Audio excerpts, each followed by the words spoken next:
Kung gusto mo gumamit ng sniper, ito ang 3 best perk for SR.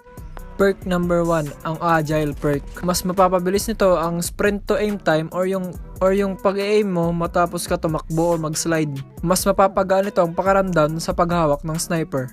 At medyo mafe-feel mo na mas mabilis ka mag-move.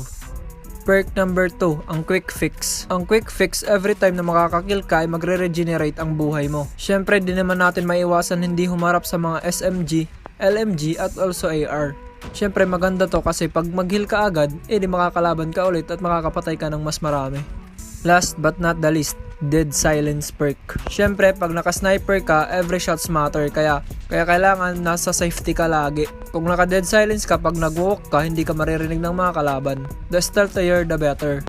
Gusto mo ba mag-recharge ng discounted CP? Dito ka na mag-recharge, tropa, sa Nixon. For as low as 11 pesos, pwede ka na mag-recharge. Kaya ano pa iniintay mo, mag-recharge ka na sa Nixon. Message nyo na lang sila sa FB page nila or click the link in the comment section.